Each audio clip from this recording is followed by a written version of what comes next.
है, न ही कोई घुसा हुआ है, न ही हमारी कोई पोस्ट किसी दूसरे के कब्जे में है। लद्दाख में हमारे 20 जाबाज शहीद हुए, लेकिन जिन्होंने भारत माता की तरफ आंख उठाकर देखा था, उन्हें वो सबक सिखा कर गए।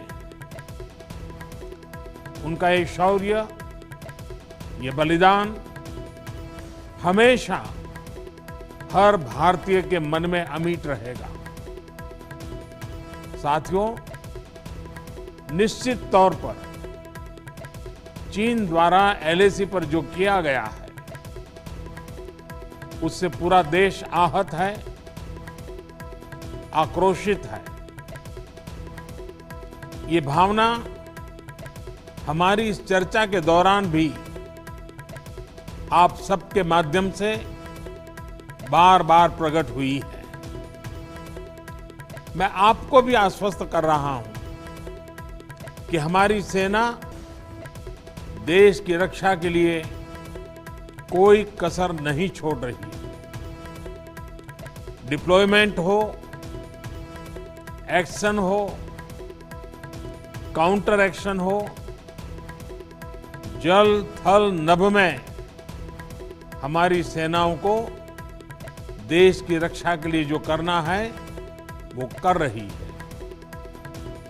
आज हमारे पास ये कैपेबिलिटी है कि कोई भी हमारी 1 इंच जमीन की तरफ आंख उठाकर भी नहीं देख सकता। आज भारत की सेनाएं हर सेक्टर में एक साथ मूव करने में पूरी तरह सक्षम है। ऐसे में हमने जहां एक तरफ सेना को अपने स्तर पर उचित कदम उठाने की छूट दी है, वहीं दूसरी तरफ डिप्लोमेटिक माध्यमों से भी चीन को अपनी बात दो टूक स्पष्ट कर दी है। भारत पीस और फ्रेंडशिप चाहता है, लेकिन अपनी सॉवरेनिटी की रक्षा हमारे लिए सर्वोपरि है, और आप सबने भी इसी भाव को प्रकट किया है। साथियों, बीते 5 वर्षों में देश ने अपनी सीमाओं को सुरक्षित करने के लिए बॉर्डर एरिया में इंफ्रास्ट्रक्चर डेवलपमेंट को प्राथमिकता दी है। हमारी सेनाओं की दूसरी आवश्यकताओं जैसे फाइटर प्लेन्स, आधुनिक हेलीकॉप्टर, मिसाइल डिफेंस सिस्टम आदि पर भी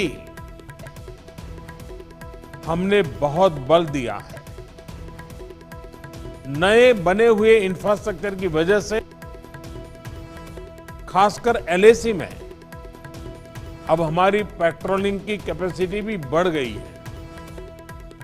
पेट्रोलिंग बढ़ने की वजह से अब सतर्कता बढ़ी है, और एलएसी पर हो रही गतिविधियों के बारे में भी समय पर पता चल रहा है। जिन क्षेत्रों पर पहले बहुत नजर नहीं रहती थी, अब वहां भी हमारे जवान अच्छी तरह से मॉनिटर कर पा रहे हैं, रिस्पॉन्ड भी कर पा रहे हैं। अब तक जिनको कोई पूछता नहीं था, कोई रोकता टोकता नहीं था, अब हमारे जवान डगर डगर पर उन्हें रोकते हैं, उन्हें टोकते हैं।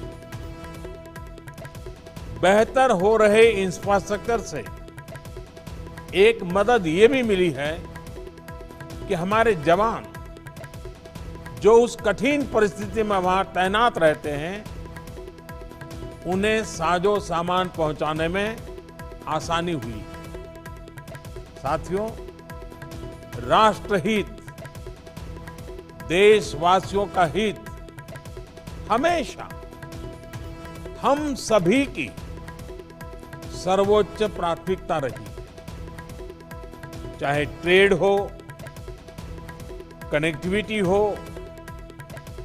काउंटर टेररिज्म हो, भारत ने कभी किसी बाहरी दबाव को स्वीकार नहीं किया है। राष्ट्रीय सुरक्षा के लिए जो भी जरूरी कार्य है, जो भी जरूरी इंफ्रास्ट्रक्चर का निर्माण है, उसे इसी तरह तेज गति से आगे भी किया जाता रहेगा। मैं आप सभी को, सभी राजनीतिक दलों को फिर से आश्वस्त करता हूं कि हमारी सेनाएं सीमाओं की रक्षा करने में पूरी तरह सक्षम है।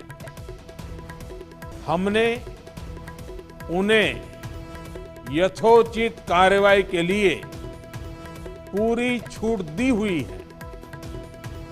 आप सभी ने इस बैठक के लिए अपना समय दिया, अपने मूल्यवान सुझाव दिए। इसके लिए मैं सभी दलों का, आप सभी नेतृत्वगण का हृदय से बहुत बहुत आभार व्यक्त करता हूं और आपके सुझाव आगे की रणनीति में बहुत लाभकर्ता होंगे, ये मुझे पूरा विश्वास है। मैं फिर एक बार इस एकता का संदेश देने में आप जो बढ़ चढ़ करके आगे आए हैं, वे सेना का मोरल तो बढ़ाएगा, देश के लोगों की हिम्मत बढ़ाएगा, लेकिन दुनिया को भी जो संदेश जाना चाहिए वो पहुंचेगा। और इसलिए आज की मीटिंग में आपकी सकारात्मक भूमिका का बहुत मूल्य है, उसका बहुत ऐतिहासिक महत्व है। और इसलिए भी आप सभी अभिनंदन के अधिकारी हैं। मैं फिर एक बार आप सबका धन्यवाद करता हूं। नमस्कार।